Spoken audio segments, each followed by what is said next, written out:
இல்ல டிவி வேணா த்ரிஷா கையில் கொடுத்துரு. த்ரிஷா வெற்றி கழகம் வச்சுக்கோ ப்ளீஸ்.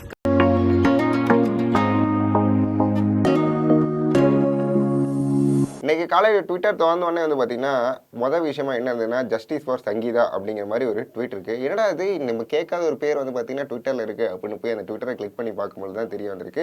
ஜஸ்டிஸ் ஃபார் சங்கீதா அப்படிங்கிறது நம்மளோட விஜய் அவர்களோட ஒய்ஃப் இருக்காங்க பார்த்தீங்களா, அந்த ஒய்ஃபோட நேம் எடுத்து தான் போட்டு அவங்க ஜஸ்டிஸ் ஃபார் சங்கீதா அப்படிங்கிற மாதிரி ட்ரெண்ட் பண்ணிட்டு இருக்காங்க. எதனால் திடீர்னு இப்படி ட்ரெண்ட் பண்ணுறாங்க அப்படின்னு பார்த்தீங்கன்னா, கீர்த்தி சுரேஷ் மேரேஜுக்கு வந்து நம்மளோட விஜயும் அதே மாதிரி வந்து பார்த்தீங்கன்னா த்ரிஷாவும் வந்து ஒரே ஃப்ளைட்டில் வந்து பயணிச்சிருக்காங்க. இதை வந்து காரணமாக காட்டி நிறைய பேர் வந்து ட்வீட்டும் போட்டு அதே மாதிரி வந்து பார்த்தீங்கன்னா விஜயும் சரியும் அதே மாதிரி வந்து பார்த்தீங்கன்னா த்ரிஷா மேமும் வந்து கலாச்சிட்டு இருக்காங்க அப்படிங்கிறத ஒரு உண்மையான விஷயம்.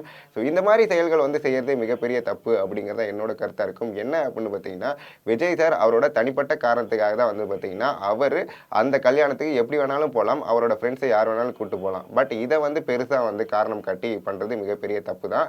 அது மட்டும் இல்லாமல் எதனால் இவங்க எல்லாரும் காரணம் காட்டுறாங்க அப்படின்னு பார்த்தீங்கன்னா, விஜய் அவர்கள் ஒரு பொதுவெளியில் ஒரு பொது தலைவராக மாறினால தான் வந்து பார்த்தீங்கன்னா அவரை குறிப்பிட்டு வந்து பார்த்தீங்கன்னா இந்த மாதிரி சில விஷயங்களை டார்கெட் பண்ணுறாங்க அப்படிங்கிறது நம்மளால் சொல்ல முடியுது.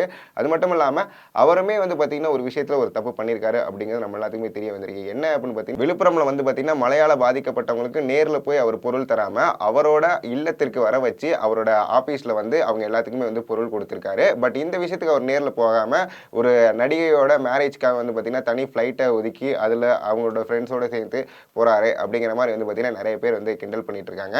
அது மட்டும் இல்லாமல் அவங்களோட பாஸ்ட் வீடியோஸ் இருக்கும் பார்த்தீங்களா, விஜய் அவர்களும் த்ரிஷா அவர்களும் வந்து பார்த்தீங்கன்னா சேர்ந்து நடித்த ஆதி படத்தோட வீடியோஸ்லாம் இருக்குது பார்த்தீங்களா, அதை எடுத்து போட்டு கலாய்க்கிறது. அதே மாதிரி அவங்க ரெண்டு பேர் ஃப்ரெண்ட்ஸாக ஒரு விஷயங்கள் பேசியிருப்பாங்கல்ல, விஜய் சார் எப்போவுமே வந்து தனியாக தான் இருப்பாங்க அப்படிங்கிற மாதிரி த்ரிஷா மேம் வந்து ஒரு இன்டர்வியூவில் சொல்கிறாங்க. அதுக்கு வந்து ரொம்ப போரால ஆள் அப்படிங்கிற மாதிரி த்ரிஷா மேம் கமெண்ட் பண்ண, அதுக்கு விஜய் சார் வந்து அவங்கள சும்மா கிண்டல் பண்ணுற மாதிரி இந்த வீடியோஸ்லாம் வந்து பார்த்தீங்கன்னா ட்ரெண்ட் ஆகிட்டு இருக்கு ட்விட்டரில். அது மட்டும் இல்லாமல் நிறைய பேர் வந்து பார்த்தீங்கன்னா வாடி சக்காலத்தி அப்படிங்கிற மாதிரி வந்து பார்த்தீங்கன்னா நிறைய ட்வீட் வந்து போட்டு விஜய் அண்ட் த்ரிஷா வந்து பார்த்தீங்கன்னா பங்கமாக வந்து கலாச்சிட்டு இருக்காங்க அப்படிங்கிறது ஒரு உண்மையான விஷயம். அது மட்டும் இல்லாமல் ஜெய் ஆகாஷ் அப்படிங்கிற ஒரு ஆக்டர் இருக்காரு. அவர் வந்து பார்த்தீங்கன்னா சங்கீதா அவர்களோட எக்ஸ் லவ்வர் அப்படிங்கிற மாதிரி வந்து பார்த்தீங்கன்னா ட்வீட் வந்து போட்டு நிறைய விஷயங்கள்லாம் வந்து கேலி செஞ்சுட்டு இருக்காங்க. முடிந்த அளவுக்கு வந்து பார்த்தீங்கன்னா இந்த மாதிரி ட்வீட்டை எல்லாருமே வந்து தவிர்க்கணும் அப்படிங்கிறத ஒரு உண்மையான விஷயம்.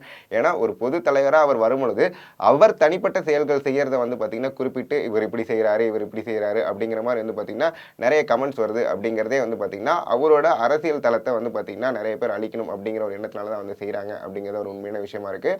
முடிஞ்ச அளவுக்கு வந்து பார்த்தீங்கன்னா இந்த மாதிரி விஷயங்கள்லாம் தவிர்த்து அவர்களோட ரிலேஷன்ஷிப்போ இல்லை அவர்களோட ஃப்ரெண்ட்ஷிப்போ அதை வந்து யாருமே வந்து கிரிட்டிசைஸ் பண்ணாமல் முடிஞ்ச அளவுக்கு அதை விட்டால் மட்டும்தான் வந்து பார்த்தீங்கன்னா இங்கே சோஷியல் மீடியா அப்படிங்கிறது பொது சுதந்திரமாக இருக்கும் அப்படிங்கிறத வந்து பார்த்தீங்கன்னா ஒரு பெரிய கருத்தாகவே முன்வைக்கப்படுது.